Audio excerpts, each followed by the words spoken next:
दोस्तों, आज हम आपको महाशिवरात्रि की महान कथा सुनाने जा रहे हैं।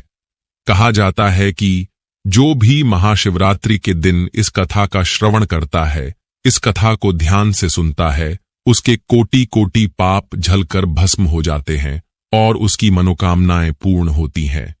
यह कथा बहुत ही प्राचीन और महान है। इस कथा को वेद व्यास जी ने समस्त ऋषि मुनियों को सुनाई थी। इसीलिए दोस्तों, आप इस कथा को ध्यान से पूरा जरूर सुने।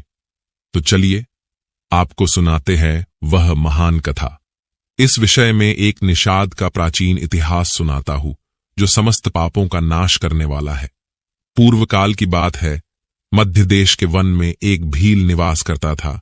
उसका नाम गुरुद्रुह था। उसका कुटुंब बड़ा था।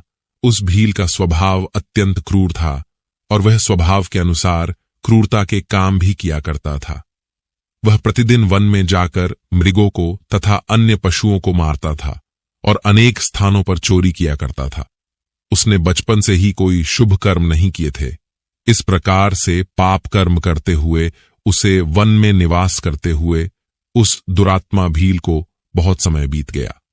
तदनंतर महाशिवरात्रि के व्रत का दिन आ गया, किंतु वह दुष्ट भील वन में निवास करता था, इसीलिए वह इस व्रत के बारे में नहीं जानता था। उसी दिन उसके माता पिता और पत्नी भूख से पीड़ित होकर उससे याचना करने लगे, हे वनेचर, हम बहुत भूखे हैं, हमारे लिए भोजन का प्रबंध करो। उनके द्वारा इस प्रकार से याचना करने पर वह भील तुरंत ही अपना धनुष्य निकालकर शिकार करने के लिए चला गया। उस दिन उसने दिन भर शिकार की खोज की। उसे न कोई हिरण दिखा और न कोई खरगोश। वह दिन भर हाथ में धनुष्य लेकर घूमता रहा, लेकिन उसे भोजन की प्राप्ति नहीं हुई और फिर सूर्यास्त का समय हो गया। वह सोचने लगा, आज तो कोई शिकार नहीं मिला। घर में जो बच्चे हैं तथा मेरे माता पिता जो भूख से व्याकुल होकर मेरी राह देख रहे हैं, उनका क्या होगा? उनकी क्या दशा हो गई होगी? अतः मुझे कुछ न कुछ भोजन लेकर ही घर लौटना चाहिए, अन्यथा नहीं। इतना सोचकर वह घूमते घूमते वन के भीतर स्थित एक जलाशय के पास पहुंच गया। वह जलाशय के समीप खड़ा होकर सोचने लगा, कोई न कोई प्राणी पानी पीने के लिए इस तालाब के पास जरूर आएगा, उसी को मारकर मैं घर ले जाऊंगा। ऐसा निश्चय करके वह एक बेल के पेड़ पर चढ़कर अपने साथ जल लेकर बैठ गया। वहां बैठकर वह राह देखने लगा। उसके मन में यही चिंता थी कि कब कोई प्राणी पानी पीने के लिए आएगा और कब मैं उसे मारूंगा। अपने शिकार की प्रतीक्षा करते हुए वह भूख प्यास से पीड़ित होकर उसी पेड़ पर बैठा रहा। रात्रि के पहले प्रहर में उस स्थान पर एक हिरनी आ गई, जो चकित होकर जोर जोर से चौकड़ी भर रही थी। उस हिरनी को तालाब के पास आता देखकर भील को बड़ा आनंद हुआ और उसने तुरंत ही हिरनी को मारने के लिए अपना धनुष्य निकाला। ऐसा करते हुए उसके हाथ के धक्के से पास में रखे लोटे से थोड़ा सा जल और कुछ बेल पत्र नीचे गिर पड़े। उस वृक्ष के नीचे एक प्राचीन शिवलिंग था। वह बेल पत्र और जल उस शिवलिंग पर गिर पड़े। जल और बिल्व पत्र के शिवलिंग पर गिरने से उस भील की पहले प्रहर की पूजा संपन्न हो गई, जिससे अनजाने में ही उस भील के समस्त पाप तत्काल नष्ट हो गए। पेड़ पर हुई खड़खड़ाहट की आवाज से वह हिरनी सतर्क हो गई और उसने ऊपर देखा तो पेड़ पर वह भील अपने हाथ में तीर कमान लेकर बैठा हुआ था। उस भील को निशाना लगाते हुए देखते ही वह हिरनी व्याकुल हो गई और उस भील से बोलने लगी, हे व्याध, रुक जाओ, कृपया मेरा शिकार मत करना। उस हिरनी की बात सुनकर वह भील कहने लगा, हे मृगिनी, आज मेरे घर के लोग भूखे हैं, इसीलिए मैं तुम्हें मारकर उनकी भूख मिटाऊंगा। उस भील के ऐसे वचन सुनकर वह हिरनी अत्यंत दुखी हो गई और सोचने लगी, अब मैं क्या करूं? इस भील से खुद की रक्षा कैसे करूं? ऐसा विचार करके उस हिरनी ने कहा, हे भील भाई, मेरा मांस खाने से यदि तुम्हारे घर के लोगों की भूख मिटती है तो ठीक है, तुम मेरा शिकार अवश्य कर लेना। किंतु मेरी बात सुनो, इस समय मेरे सभी बच्चे भूखे हैं। मैं आखिरी बार उनके दर्शन करना चाहती हूँ। मैं अपने बच्चों को अपनी बहन और स्वामी के पास सौंपकर शीघ्रता से लौट आऊंगी। हे व्याध, तुम मेरी इस बात को झूठ मत समझना। मैं तुम्हारे पास लौट अवश्य आऊंगी, इस पर संशय मत करना। क्योंकि सत्य पर ही धरती टिकी हुई है, सत्य से ही समुद्र अपनी मर्यादा में स्थित है, इसीलिए मैं सत्य का ही पालन करूंगी। उस हिरनी के द्वारा ऐसा कहने पर भी उस भीड़ ने उसकी बात नहीं मानी और उस पर निशाना लगाया। तब उस हिरनी ने अत्यंत भयभीत होकर पुनः इस प्रकार से कहना आरंभ किया। हे व्याध सुनो, मैं तुम्हारे सामने शपथ खाती हूं, मैं अवश्य लौट कर आऊंगी। जो पाप ब्राह्मण को वेद बेचने पर लगता है, पति का अपमान करने वाली तथा व्यभिचार करने वाली स्त्री को जो पाप लगता है, किए हुए उपकार को न मानने वाले को जो पाप लगता है, भगवान शंकर की पूजा न करने वाले को, दूसरों के साथ धोखा करने वाले को, छल करने वाले को, विश्वासघात करने वाले को जो पाप लगता है, वही पाप मुझे लगेगा यदि मैं लौटकर नहीं आई तो। इस प्रकार से अनेक शपथ खाकर वह हिरनी चुप हो गई। उस हिरनी के ऐसे वचन सुनकर उस व्याध को उस पर विश्वास हो गया और वह कहने लगा, हे मृगिनी, ठीक है, अब तुम अपने बच्चों से मिलने के लिए जाओ और जल्दी लौटकर वापस आ जाओ। फिर वह हिरनी बड़े हर्ष के साथ पानी पीकर अपने बच्चों से मिलने के लिए चली गई। इतने में ही रात का पहला प्रहर भील के द्वारा जागते ही जागते बीत गया। फिर अचानक उस स्थान पर उस हिरनी की बहन उसे खोजते खोजते उस तालाब के पास आ गई। उसे देखते ही उस भील ने तुरंत अपना धनुष निकाला और उस हिरनी की बहन को निशाना बनाया। ऐसा करते ही फिर से पहले की तरह ही बिल्व पत्र और जल नीचे स्थित शिवलिंग पर जा गिरा। उस भील के द्वारा दूसरे प्रहर की भी पूजा संपन्न हो गई। फिर पेड़ के ऊपर से आवाज आते ही उस हिरनी की बहन ने ऊपर देखा तो वह भील बैठा हुआ था। उसे देखते ही वह हिरनी की बहन बोलने लगी, हे वनेचर, रुक जाओ, ये क्या कर रहे हो? भील ने पहले की तरह ही उत्तर दिया, मैं अपने परिवार की भूख मिटाने के लिए तेरा शिकार कर रहा हूं। यह सुनकर वह मृगिनी बोलने लगी, हे व्याध, मेरी बात सुनो, मैं धन्य हूं, मेरा जीवन सफल हो गया, क्योंकि मेरे इस शरीर को खाने से किसी की तृप्ति हो रही है। परंतु तुम मुझे अभी मत मारना, घर पर मेरे छोटे छोटे बच्चे हैं, इसीलिए तुम मुझे एक बार जाने दो। मैं मेरे बच्चों को अपने स्वामी और बहन के पास सौंपकर तुरंत ही लौट आऊंगी। फिर वह भील कहने लगा, मुझे तुम्हारी बात पर विश्वास नहीं है, मैं तेरा शिकार अवश्य करूंगा, पहले ही मैं एक शिकार खो चुका हूं। यह बात सुनकर वह हिरनी भगवान विष्णु की शपथ खाकर कहने लगी, हे व्याध, मैं जो कहती हूं उसे ध्यान से सुनो। यदि मैं लौटकर ना आऊं तो मेरा सारा पुण्य नष्ट हो जाए, क्योंकि जो वचन देकर तोड़ देता है उसके पुण्य नष्ट हो जाते हैं। जो पुरुष अपनी पत्नी को त्याग कर दूसरी स्त्री के पास जाता है, जो भगवान विष्णु का भक्त होकर भी शिव जी की निंदा करता है, जो अपने माता पिता का श्राद्ध नहीं करता, ऐसे लोगों को जो पाप लगता है वही पाप मुझे लगे यदि मैं लौटकर ना आई तो।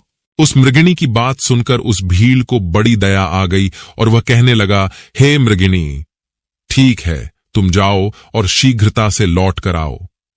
फिर वह हिरनी की बहन भी जल पीकर अपने बच्चों से मिलने के लिए चली गई। इतने में ही रात का दूसरा प्रहार जागते जागते ही उस भील ने बीता दिया। फिर रात्रि के तीसरे प्रहर का आरंभ हुआ। वह उन दोनों हिरनियों के लौटने का इंतजार करने लगा, लेकिन उन दोनों में से कोई भी नहीं आई।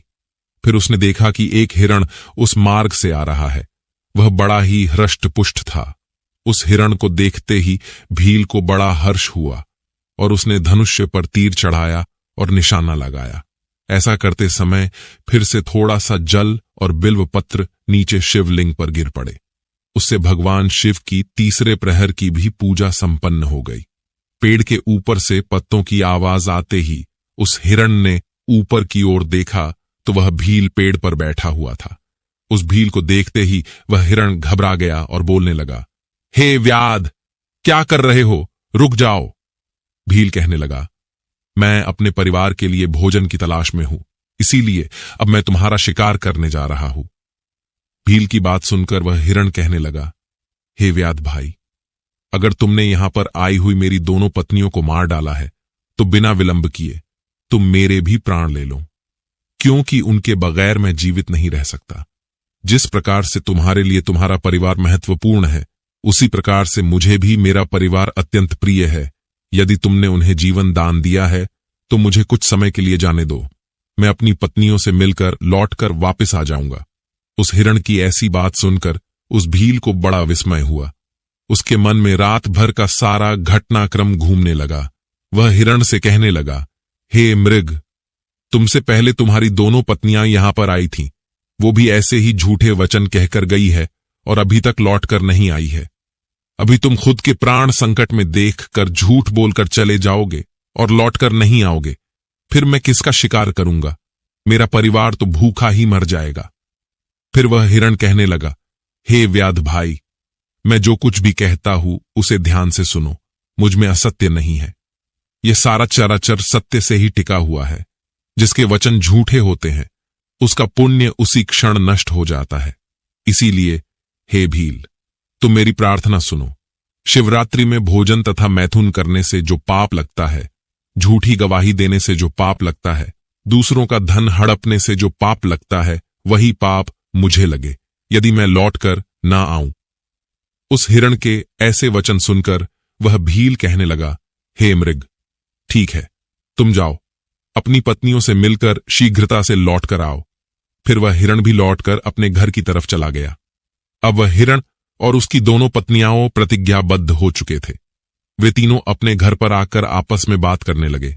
सबसे पहले हिरनी ने कहा, हे स्वामी, आपके बिना हमारे बच्चे जीवित कैसे रह पाएंगे? सबसे पहले मैंने उस भील को वचन दिया है, इसीलिए केवल मुझे ही उसके पास जाना चाहिए। आप और मेरी बहन दोनों यहीं पर रहे। उसकी बात सुनकर हिरनी की बहन बोलने लगी, हे बहन, मैं तुम्हारी सेविका हूं, इसीलिए आज मुझे ही उस भील के पास जाना चाहिए। तुम यहीं पर रहो। उन दोनों की बात सुनकर वह हिरण बोलने लगा, हे प्रिय, तुम दोनों यहीं पर रुक जाओ और बच्चों का पालन करो। माता के समान बच्चों की रक्षा कोई नहीं कर सकता और बच्चों को माता के दूध की भी आवश्यकता होती है। इसीलिए केवल मुझे ही उस भील के पास जाना चाहिए। अपने पति की इस बात को दोनों हिरनियों ने स्वीकार नहीं किया और वे दोनों अपने पति से कहने लगी, हे स्वामी, पति के बिना स्त्री का जीवन नष्ट हो जाता है, इसीलिए हम भी आपके साथ चलते हैं। फिर वे तीनों ही अपने बच्चों को सांत्वना देते हैं और पड़ोसियों को सौंपकर उस शिकारी के पास जाने लगते हैं। उन्हें जाते देख उनके बच्चे भी उनके पीछे पीछे जाने लगे। वह भील उसी वृक्ष पर उनकी प्रतीक्षा करते हुए बैठा था। फिर वे सभी हिरण उस स्थान पर पहुंच गए। उन सभी को अपने पास आता हुआ देखकर वह शिकारी बहुत प्रसन्न हुआ और उसने उन सभी को मारने के लिए अपने धनुष्य पर बाण चढ़ाया। ऐसा करते हुए पुनः थोड़ा सा जल और बिल्व पत्र शिवलिंग पर गिर पड़े। इससे उस भील की चौथे प्रहर की पूजा भी संपन्न हो गई। चौथे प्रहर की पूजा होते ही उस भील के समस्त पाप भस्म हो गए। अनजाने में ही उसने महाशिवरात्रि का व्रत पूर्ण कर लिया, जिससे उसको दुर्लभ ज्ञान प्राप्त हुआ। उसका हृदय पाप से मुक्त हो गया और उसके अंदर भगवत शक्ति का वास हो गया। वह सोचने लगा, ये सभी मृग ज्ञानहीन पशु होने पर भी धन्य है, क्योंकि ये सभी अपने शरीर से ही परोपकार में लगे हुए हैं। ये सभी सत्य का पालन करने वाले हैं, किंतु मैं तो महापापी हूं। प्रतिदिन अनेक प्रकार के पाप करके मैंने अपने परिवार का पालन किया है। अब मेरी क्या गति होगी? मैंने जन्म से लेकर अब तक केवल पाप ही किए हैं। मेरे जीवन पर धिक्कार है। इतना सोचकर उस भील ने अपने बाण को रोक लिया और कहने लगा, हे श्रेष्ठ मृगो, मैं तुम्हारी सत्यवाणी से अत्यंत प्रसन्न हूं, इसीलिए अब मैं तुम्हारा शिकार नहीं करूंगा। तुम सभी अपने घर को लौट जाओ। उस भील के द्वारा इतना कहते ही भगवान शिव उस पर तत्काल प्रसन्न हो गए और वे उस स्थान पर प्रकट हो गए और उन्होंने बड़े ही प्रेम से उस भील से कहा, हे भील, मैं तुम्हारे व्रत से प्रसन्न हूं, अब तुम कोई वर मांग लो। अपने सामने भगवान शिव को देखकर उस भील के हाथ से धनुष्य गिर पड़ा और वह भगवान शिव को बारंबार प्रणाम करने लगा और कहने लगा, हे प्रभु, मैं आपके दर्शन से ही धन्य हो गया, अब मुझे कुछ नहीं चाहिए। भगवान शिव उस भील से कहने लगे, हे व्याध, आज से तुम श्रृंगवेरपुर में जाकर निवास करो और दिव्य भोगों का उपभोग करो। तुम्हारे वंश की वृद्धि होगी, सभी देवता तुम्हारी प्रशंसा करेंगे। फिर एक दिन भगवान श्री राम तुम्हारे घर पर आएंगे और तुमसे मित्रता करेंगे।